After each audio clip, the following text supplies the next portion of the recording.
I solemnly before you annul this referendum. This is how Donald Tusk responded to the referendum during the National Council of the Civic Platform.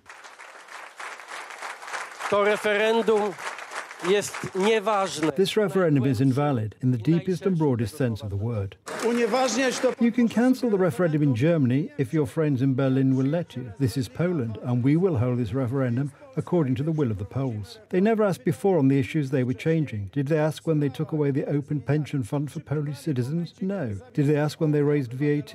No. Did they ask when they raised the retirement age? They didn't ask. The Sejm today voted against rejecting the law on the nationwide referendum, which allows a vote to be held on the same day as elections. It is on the 15th of October that we want the citizens to decide these important issues, namely issues related to the security of our country, physical issues, the barrier issue, forced relocation, and issues related to national assets, privatisation, and social issues, namely the retirement age. We are giving a voice to the citizens on these important issues, and what is important is that if the 50% threshold is passed, these will be results that are binding on any future government. In addition to the Civic Platform, the left is also urging a boycott of the referendum. If I come to the Election Commission and I want to take a ballot when it comes to the elections to the Sejm and the Senate, I will show my ID card and take it. On the other hand, if I don't want to take a referendum ballot, I just won't show my ID card and will not take it.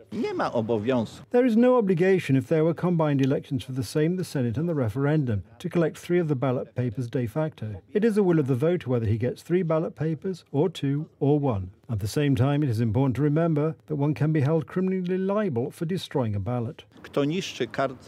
Whoever destroys a voting ballot is liable to imprisonment for up to 2 years. During the upcoming session of the Sejm, deputies will also deal with the draft resolution on foreign interference in the electoral process in Poland. The resolution has been submitted to the Sejm by Law and Justice deputies. We are starting, so we want to strongly emphasise that this is, of course, a resolution aimed, on the one hand, at politicians of European countries, mainly, of course, those who preach such opinions as Weber. On the other hand, we are giving a signal to citizens that we do not agree as a parliamentary majority that someone should set up our house. Certainly, at this session, deputies will not determine the composition of the commission investigating Russian influence. Let's remember, President Andrzej Duda signed the amendment to the law he drafted on the 2nd of August. At least one more session must be convened for the commission to be formed in this term of the Sejm.